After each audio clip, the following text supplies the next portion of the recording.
Thanks, and listen, first of all, thanks for your presentation. I'm going to ask fairly quick questions, and I don't want essays, please. I just want quick, sharp answers back, because there's other people here to try and get in, and I welcome the opportunity to ask you questions. The previous BDGP was 300 million over 6 years. It was for 300,000 cows. This one is 260 million. It's for 400,000 cows. Is that not a cut to the same scheme? Just a quick yes or no, or why not? Yeah, Deputy, I think on the BDGP, I mentioned earlier on that I think the spending on that was... Be careful of the spend of cows taken up in it, and be careful of the budget. The budget, when Mr. Coveney announced it, was 300 million for 6 years, because I'm after Googling it. Yeah, I think I'm just looking at figures here. I think the original allocation for the 14 to 20 was for BDGP was 280 million, I think. I'm looking at 300 million, the same Google. And the average spend over the period was 35, just under 36 million euro over the period from 14 to 20. So just one thing, Paul. Will there be a beep on top of that? Well, I think I mentioned earlier, Deputy, within the context of the CAF strategic plan, we're talking about purely the circular carbon efficiency programme. If there's going to be any further support from a beef point of view outside of the CSP, that is something that would have to be considered in the context of the annual budgetary process. Okay, that's all right. Next one, convergence 85% of 85%. And look at I know this is coming for years, and I welcome convergence, because I don't agree with some of the payments and the outlandish payments that has been out there, and especially, you know, the likes of payments going over 100,000 to farmers. And other farmers getting them out. Have you done an analysis, Paul, of what the story is on that in relation to, first of all, the convergence? Where is the tipping edge on the balance? Is it from a graph I've seen already? It's about 300 euro is sort of where the person won't gain or lose a lot. Can per entitlement or per hectare? Can you explain to me on that where you see that? And on the CRIS, the CRIS is going to be basically front loading. Where is the amount of money? And have you done an analysis where it will go or move or whatever? Yeah, thank you, Chairman. I can respond to those points now. Yeah. Yes. On the convergence, and I'm going to hand over to my colleague in a moment, Fran Moran in Portlaoise, who's been working on the modelling side of things in terms of the convergence impacts, and might be able to give a bit more detail there in terms of figures. So I'll ask him to maybe comment on the convergence at 85%. On the CRIS and the front loading, I think I mentioned earlier on that in terms of setting CRIS at 10%, that the amount of funding that would be released by that, which I think was around 118 million euro, would result in a payment per hectare of 43 euro per hectare, which would essentially benefit 75% of farmers. It will benefit, is it? Because it's paid on the first 30 hectares because of the limit that's set in terms of the amount of area that's applied. But I might just, if it's okay, I might just ask Fran maybe to come in and respond to your question on convergence, and if he wants to add anything in the CRIS point. Okay, yeah. Can you hear me okay? Yeah, thank you. Yeah, grand, okay. Okay, yes, Deputy. So, yeah, as you quite rightly point out, the proposal there is to move to a minimum rate of 85% convergence by 2026. That would be done in equal steps over the 4 years that are ahead of us here. And you asked about a tipping point, and actually that's quite a complex thing to explain, because, and I'm very mindful of what you said about short, snappy answers, but it's very much dependent on the allocations that are taken, that are made throughout all of the direct payment ceiling. So many things feed into that, but it is safe to say that those who are below the average payment, but the average payment per hectare, in other words, the average entitlement value, will receive money under the convergence process, and those who are above will contribute. And is there many below it? Is there many below the average? What percentage in Ireland is below the average? So it's not quite half and half, There is a category in the middle which lie between 90% and 100% of the average that are essentially static and see very little change. So it's outside of that, it's roughly 50-50. But as you move forward from 85%, and indeed if we were to go beyond that, the numbers who gain, if you like, or who receive under further convergence, the higher it goes, increases more, and the numbers above tend to have to contribute more. Would it be possible to get have you done some sort of an analysis chart on that? Yes, so there's some information that we would have published back in August when we published the document on the redistributed middle. You have that already, though, Deputy. Would it be possible that you would send it to this committee the way we could analyse it? Absolutely, no problem. It's on our website. Thanks very much for that. Next question, Paul or whoever is dealing with it, or Francis or whoever. In relation to the eco scheme, we are hearing from a lot of farmers that it said the 5 different things. There's one of them GPS. Well, now GPS, it's grand, and there is systems of GPS around the country for people to get it spread. But for a small farmer with his wagtail going around spreading a bit of fertiliser, it's not going to be used, to be quite frank about it. There is the thing of the trees, but I would ask you to bear in mind that we've talked to Deputy Call and myself, would have actually met them in the last few days. We'd have talked to some in the nursery sector who have a concern that the volume of trees that you're talking about, the 3 or 5 trees per hectare, first of all, won't come up when you go counting emissions, because it's 0.1 of a hectare, I think we were told, Deputy Callan, that right? When you're counting emissions that you have to have. Second of all, they don't envisage that they will have the trees ready at the heights required in the nursery sector for that measure.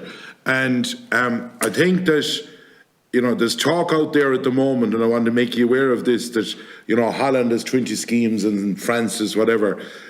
We need to actually look at what Holland has, because it's a way more complicated. It's nearly like going into glass on the eco thing. So I think that we need to be honest with farmers as well. But why don't we put in the likes of lime spreading? Why don't we look at, lime spreading actually keeps down carbon as well as doing the soil good, and it's all talk about the soil. Why don't we give 3 or 4 more suites of options that make it workable? That's one question on that. And the second one, Paul, is that on the trees, if I go into the new environmental scheme, I was actually at an appeal lately under glass, and where a farmer went into planting, and when they go into planting under glass, even though there's a big spiel about how good planting is and how great it is for the environment, and then under it in a line, bang, you'll give all the money back on glass. Are ye going to interlink that if a farmer in year 2 or 3 or 4 of that environmental scheme that you bring out decides to plant a portion or a part of it or whatever, that they are not paying back the full reaps, or we call it glass, but reaps is the new scheme. Are you going to make sure that that happens to encourage forestry, being that this department has never attained the 8,000 hectares that has been there since 2018 or 2015? And on top of that, on the eco scheme, Paul, you might, or one of the guys there that might be able to explain to me, if I have a bit of ground, at the moment, if an inspector comes out to me, 20% of it can be, say, rough or whatever you'd call it, and you get of a parcel and you get through. That's going to 30% in 2023. Are we going to next year, for the sake of argument, root out 10% of a field to make it perfect looking for the following year that the 30% to it will pass? Why isn't there a sort of a rollover between now and then that someone wouldn't go pulling scrub or bushes for next year, because we have a transition coming? But can you go, say, people left out bits of ground because they said the department would screw them and wouldn't pay them for it. Can you put that ground back in now, new, along with the area you always put in, and can you put it into your eco, or is that forbidden? Yeah, thank you, Chairman. Thank you, Deputy Fitzmaurice. I might invite, my colleague David Buckley in Portlaoise, who's overseeing the design of the eco schemes, to just come in and comment in a moment. But just a couple of preliminary comments. Look, I take the point in relation to the concern in the nursery sector about the supply of trees, for instance. I mean, it is something that we're aware of. I mean, obviously we are looking to increase the ambition here and to really radically increase, I think, the number of trees that are being planted in the country. We are aware, and we have been in touch with the nursery sector also in relation to just looking at any potential supply issues that we might come across. So yes, we are aware of it. I think, there will be, I suppose, a sense here that we want to make sure that what we're doing both in Pillar 1 in eco schemes and in Pillar 2 in terms of tree planting, that they're coherent, that they don't put too much pressure on the system. I think particularly in the early years when we're just getting off the ground in terms of tree planting. So I think that transition into the new plan will have to be carefully managed, but it is certainly something that we're aware of. On the reference, you mentioned the very complicated approach that we're taking in Holland, and I think that was a fair point, and I mentioned it earlier on, that we are trying to, I suppose, strike the right balance here between making things simple and getting enough people into the scheme as possible and getting an environmental benefit. The other point that you mentioned around, for instance, adding further measures, I know you mentioned lime spreading and other things. Again, we have had a lot of feedback from people around the possibilities that we should think about. A number of different ideas have come our way over the last while about expanding the list of practices. I mentioned earlier we are reflecting on those. No decision has been made yet, but there is work going on in the background just in terms of looking at whether it would be possible to do that, and I think we will hopefully be able to comment further on that shortly. I might ask David to comment in a little bit more detail on those, and also on your last point in relation to the 20% versus 30% and what kind of overlap that has with eco scheme participation. I think maybe David might be in a better position to answer that. Can you go into one thing I need to be clear on? One thing I need to be clear on is if you have a piece of ground that was not used for years in on your map, and say what we'd call a rough piece of ground, can you put that in for sowing your trees on it? Or if you had we'll just say you had 100 acres in, 40 hectares in for the last 10 years, and you had a rough piece of ground you weren't putting in because you knew well that they were going to peg it out and you weren't getting anything on it. Can you put that ground in now if you want to plant your trees on it or whatever for your eco scheme? Okay, well, again, I might ask David maybe just to comment on that, just in terms, because it is kind of an overlap between obviously the measure in eco schemes and the question of eligibility as well. So he might comment in more detail on that. Just before I do, I just very quickly, just on the BDGP point earlier, I just wanted to clarify that the amount allocated for BDGP over the 7-year period from 14 to 20 was 280 million, as I mentioned earlier, which gives an average of 40 million per year allocated for that programme. Just to clarify that point, in case I wasn't fully clear on that earlier. Thank you. So maybe, David, do you want to come in on that eco scheme point or add to anything that I did there? Yep, thanks, Paul. Good evening, deputies. I hope everybody can hear me all right. So, Deputy Fitzmaurice, I'll just go down through your points briefly. So, and very briefly, just on the Netherlands example, you're correct and right that sometimes the devil is in the detail. If you look at their proposal at the moment, there's a number of differences from ourselves. First of all, they're putting in 30%, we're putting in 25%. There's a range of actions, up to 25 actions, some of which it would look like they may not be able to pay them within the calendar year, which is one thing we really want to make sure that we can pay them. And then the last point just on it, their planned uptake at the moment across all their farmers is 70%. So 70% of all farmers might join. Our ambition is to get 100% of all farmers to join. Very briefly, just on the GPS fertiliser spreader, you're correct and right. A guy that's tipping around with a wagtail, maybe spreading a couple of tonne of 18-6-12 or 10-10-20. This is probably not an action that he or she is likely to partake in. It's likely that this will be aimed at higher users of fertiliser, maybe more intensive dairy or beef farmers, right? It's not to say it won't be open to them.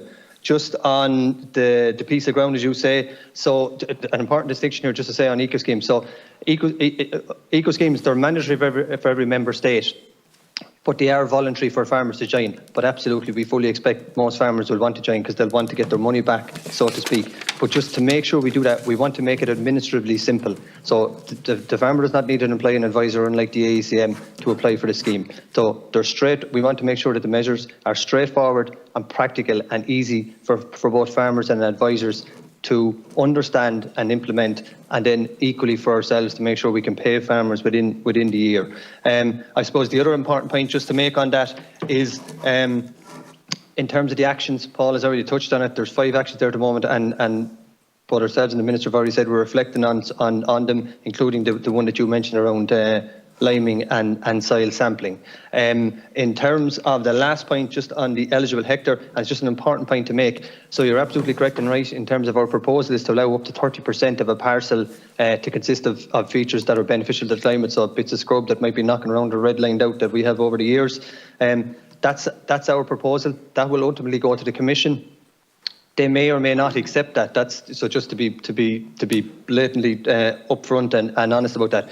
We would like to think they would, because that is the direction of travel, and these features can contribute to both biodiversity and to the environment. So the other important point, and before I come to the piece about the bit about the new ground, payment in eco schemes is on eligible hectares. So regardless of whether you have entitlements or not, eligible hectares. So I could have, for argument's sake, a 30-hectare holding, and for whatever reason, there might be a young lad starting out with no entitlements, or somebody who had them and sold them. I can get an eco scheme payment regardless of whether I have any entitlements, or if I have 30 hectares and only 20 entitlements, I'll get, all things being equal, I can get an eco payment on all 30 hectares. Sorry there 1 second. Can you go back on that? Because we need to get our heads around this. If you had 10 hectare, say if you had 20 entitlements, we'll say, right, just because we need to get our heads around this, because a lot of us are trying to explain this to people. So if you have 20 entitlements, we'll say, so that's generally 20 hectares, right? And you put in your 20 hectares every year, and you had another 10 hectares of ground that was never in before, can you put that in for the eco scheme as well as the 20 hectares? So yes is the straight answer, Deputy. Right. Okay, but to be really clear, so the 30 hectares has to be eligible hectares, and an eligible hectare means first of all that it's agricultural area, okay, and secondly that there's an agricultural activity taking place on that parcel. Okay, now the agricultural activity on that parcel. So for argument's sake, just say that 10 hectares you have, to keep the maths very simple. Say within that there's a 1 hectare parcel. The agricultural, all things being equal, we're going to allow a bit of scrub on that 1 hectare parcel, up to 30%, as long as there's an agricultural activity on the other 70%. So you have a couple of sucklers or whatever knocking around and grazing it. So there has to be an agricultural area, and it has to be an agricultural activity on it. Once it's an eligible hectare, you can plant, as you asked earlier on, can you plant your trees in that ground? Yes, you can, and all things being equal, you can receive a payment on all 30 hectares once they're claimed within the BIS and they're eligible hectares.